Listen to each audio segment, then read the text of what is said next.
Welcome to the Financial Co-Pilot podcast and video channel, where airline pilot and CFP professional Dan Lohmar shares techniques, interviews, and perspectives about financial planning and life in general for airline pilots. Here's your host, Dan Lohmar.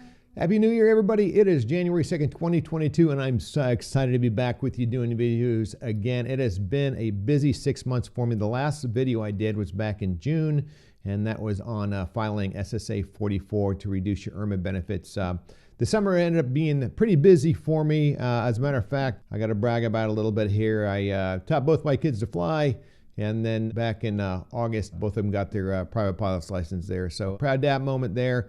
I was very grateful to have the opportunity to do that. That was a wonderful thing. So anyway, that's what took up a lot of my time. Then the fall came along, and I found myself in 787 school in October and November. Just finished OE on that. I'll be glad to get back to the line. But looking forward to doing videos again in January and beyond that. I've got a regular schedule set out for them, and so I should be doing them on a regular basis here in 2022. The other thing I'm excited about this year is because I'm going to be doing these as podcasts also. So this is going to be the first video that I'm doing that I'm also going to do it as a podcast.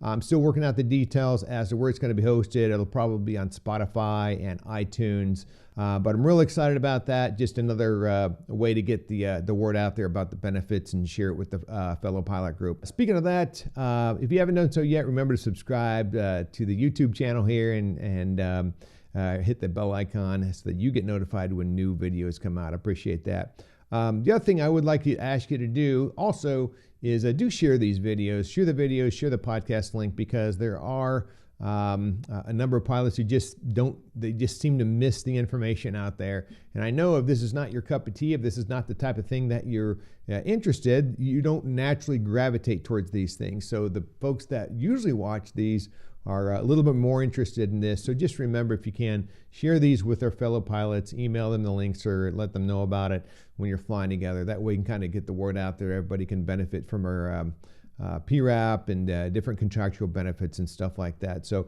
inevitably, when I talk to someone on an individual basis and we start talking about some of these things, almost always I hear the phrase, "I wish I would have known that about 10 years ago." Anyway, help get the word out there. And speaking of that, that's what this video is about, is our newest benefit. And I'm still getting questions on that. And I know there's still a lot of questions out there among the group, because I'm talking about this a lot. But our newest benefit is the Active Health Reimbursement Arrangement, the Active HRA. And that's what I'm going to be talking about here. So anyway, let's just jump into it and get started. So what is the Active HRA? The Active Health Reimbursement Arrangement. It's just another medical savings account in the alphabet soup of medical savings accounts, because we've got the FSA, we've got the HSA, we've got the HRA, and we've got the RHA. And the one thing I would kind of warn you about is that each one of these has different benefits and different features to it. I get emails, questions, texts, whatever, a lot of times, and generically, pilots will refer to all these accounts as an HSA, a health savings account. An HSA is its own separate animal, and it has its different benefits. I mean, yes, they're all have to do with medical related costs and getting reimbursed for those things, but there's different things that are associated with an HSA. And so just keep these terms straight. Now, flex spending is a whole different thing. So what it is, the Active HRA is much like the RHA, the retiree health account. So if you're already familiar with that, you probably already know some of the benefits of that. And the biggest difference, though, is that what both of them will do is both of them are there so that you can be reimbursed for qualified medical expenses. And the biggest difference, though, is the Active HRA, like it says, it's active, is while you're an active pilot at United. So money will go into this, and you can submit qualified medical expenses and be reimbursed while you're an active pilot. Whereas the retiree health account, that's just the exact same thing, except you don't get reimbursed until you're actually retired from the United. So that's the biggest thing there. And it's also like a flex spending account, because a flex spending account is something that you can use while you're an active pilot. But I'll talk about a little bit more about that here in just a second. So that's the biggest thing, is that what the HRA is while you're an active pilot, is that you can get reimbursed for qualified medical expenses. So what's it take to be enrolled in it? Well, first of all, you have to be enrolled in a United Medical Insurance Plan to qualify and to have money go into the Active HRA. If you're not, it just goes into the RHA just like it always has. But for myself, I'm not actually in the HRA. I am insured by my wife's employer's insurance plan, so I'm not actually participating in this thing. So that's a good example of someone who's not. But anyway, you do have to be enrolled in a United Medical Insurance Plan. How is it funded? So the base way for everybody is that it is funded with $1 for every hour of flight pay that you get. So if you fly or get paid 1,000 hours in a year, you're going to have $1 or $1,000 going to it for a year. So that everybody, no matter what you're doing, gets paid that way, or it gets funded that way. So if you're not flying much, then there's only about $1,000 a year going in there. Now, the other way is that there is RHA spillover. I refer to it as RHA spillover because it used to spill directly into the RHA, but now it spills into the HRA. And I've got a whole video about that. I'm not going to get into the details about it, but in essence, what happens is that once the contribution limits are reached in the 401k, all the way up to the maximum limit for each year, then United, the IRS says, hey, you or United can no longer put money into the 401k, into the PRAP, as we call it, the PRAP. And so, but United still may have a contractual obligation to pay us that 16%. So what it does is it now goes into the HRA, or if you don't have the HRA, it goes into the RHA. So that whole concept is called spillover. There is a way, there's some techniques you can use to front load your contributions so that you can get all kinds of spillover, a ton of spillover into the Active HRA and the RHA. And I'm not going to give the details about that, but I'll have that link here above, and then also I'll put that in the link in the show notes also. So anyway, so those are the two ways it's funded. And do you have to use the money that's in the HRA? And you do not. So you can let money accumulate in there, and it's your option whether you actually use it or not. And if it does not get used, then what happens is there's a sweep feature. So it eventually ends up into the RHA. And there's a sweep feature, and twice a year in excessive balances. And so I think it's in January, any balance above $15,000 gets swept out of the HRA into the RHA. And then in June, they do it again. Any balance above $5,000 gets swept in there also. So they do that because the active HRA is not invested in anything. It's invested in basically just money market. And the reason is they do it that way is they don't want to have any risk on it. They want that money to be there for and available for medical expenses at a moment's notice. Whereas the RHA, it is invested. It's invested for the long term.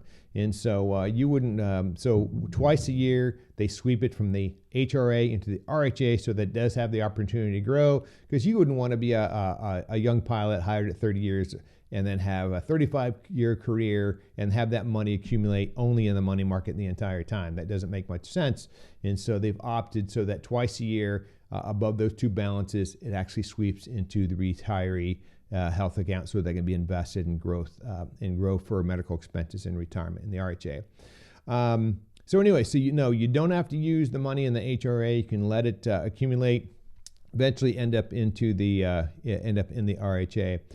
At retirement, if you're coming up on retirement and you've got money in the HRA, then about 60 days, I believe, after your official retirement date, all of it will then sweep into the retiree health account. So one thing to keep in mind with that is that any expenses that you incur while you're an active pilot, you would want to submit them before you retire, because once you retire, you cannot submit expenses from while you're active into the retiree health account. So the retiree health account is only going to be reimburse you for expenses that are post-retirement. So it's just something to keep in mind there if you're coming up on retirement. The other thing too is I like to mention is that a lot of folks are using the Active HRA to pay their medical insurance premiums. And hey, it might be the best thing for you. I don't know about your situation. The one thing I would say keep in mind is the fact that you're already using pre-tax money to pay for your medical insurance premiums. And so you're getting reimbursed. You're getting reimbursed with pre-tax money. And so you're some ways you're losing. You're not really losing the benefit that way. But what happens is now that money is no longer invested in a tax-free growth vehicle. And so the immediate payment back is probably a wash. But then again, you lose the benefit of being able to reinvest it. So if you're using to pay for medical insurance premiums today while you're active, just keep in mind you're already paying that with pre-tax money. It comes out of the pre-tax side of your paycheck. Whereas if you don't use it for that, it stays in the HRA, eventually goes into RHA, and it goes tax-free. Okay, so what are a couple other things? How did this get started in the first place? What happened is there are a few pilots, I don't know how many, but who have voiced their concern about having too much money in the retiree health account. And I get it, because what happens in the retiree health account is that it's a use it or lose it benefit. It's in a trust, and it's a reimbursement arrangement. So we don't actually physically own those assets. We have a right to use those assets. And so what it is that when we're in retirement, we can submit reimbursement expenses, but if we don't, let's just say we die, the benefit goes to our spouse, but then once you and your spouse die and there's no more eligible dependents, then it stays in the trust. It's not an inheritable asset. And so that's kind of the drawdown of it. And so there is a certain number of pilots who say, hey, look, I will never spend that amount of money that's in there, because some of them have very, very sizable amounts, especially single pilots who are going to be on TRICARE. They have relatively pretty low medical expenses for retirement. And so they voiced a concern of saying, hey, I'm never going to use that amount of benefit. So ALPA negotiated the ability to set up this Active HRA, and that way you have the right and you have the ability to kind of modulate how much goes into the RHA by giving you the ability to spend it today. So that's how the whole thing got set up, and actually it works out pretty good that way. If you do still want to accumulate as much money in the RHA as you can, then just don't use what's in the HRA. So just let it accumulate, let it spill over, and it'll eventually end up in the RHA. So no big deal there. So one of the questions that comes up too, as I speak of sizable amounts in the RHA, is how much do you need in the retiree health account? Well, I've got a whole video that just discusses that, medical costs and retirement. And my default answer is typically is that you probably don't have enough in there. It takes a whole lot more than you think. I hear some folks talking about having $100,000, $150,000, saying that ought to be enough.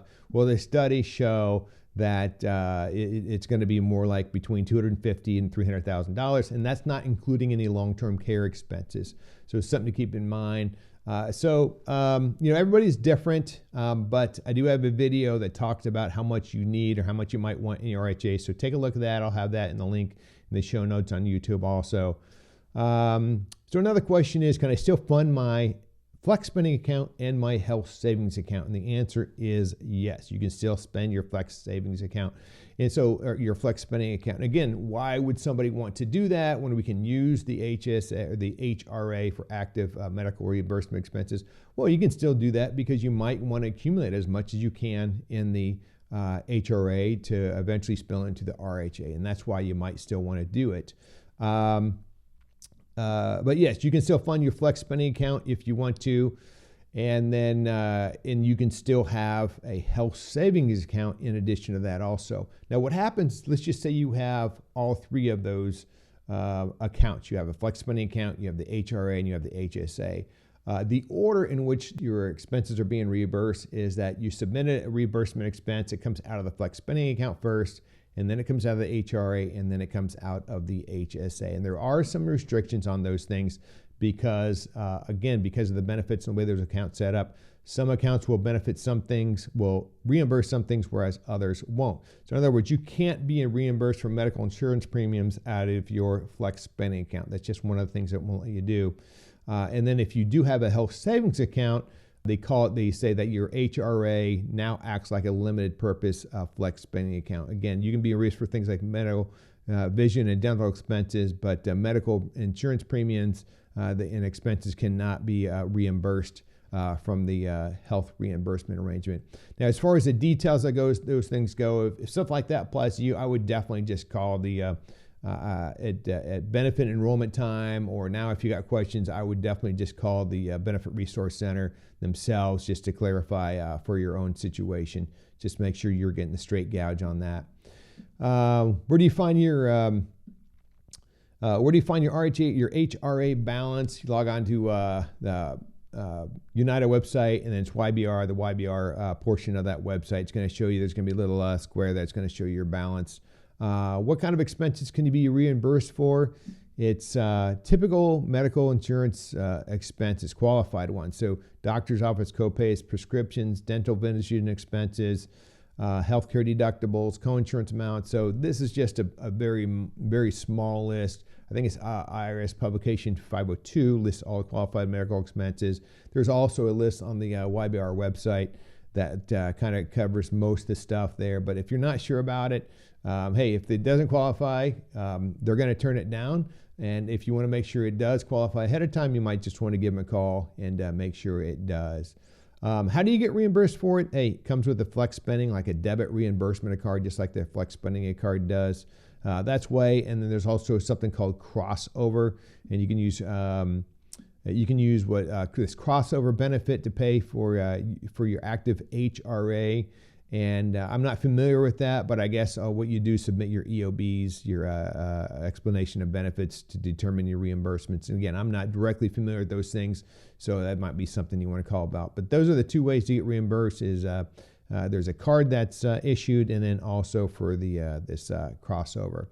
One last thing is, if you do have a high deductible health plan and a healthy savings advantage, does anything change? And yes, and that is these two medical plans have a health savings account, the HSA. And so due to IRS rules, if you're enrolled in one of these two plans, your Active HRA acts like a limited purpose flex spending account. In other words, you can be reimbursed for vision and dental expenses from the HRA, but you cannot be reimbursed for medical premiums. Those cannot be reimbursed. So, hey, there's a lot of information there.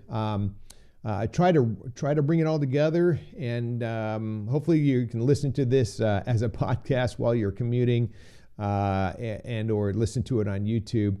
But there's a lot of information there. I'm still getting questions about it, but the biggest thing is there's also a lot of confusion out there too. So I'm just trying to square that away. It's a great benefit, you know, and again, especially if you can optimize it for your particular situation. So, hey, once again, hey, thanks for tuning in. Remember to subscribe and give me a like. Remember to share the video and the podcast if you can. Until next time, fly safe.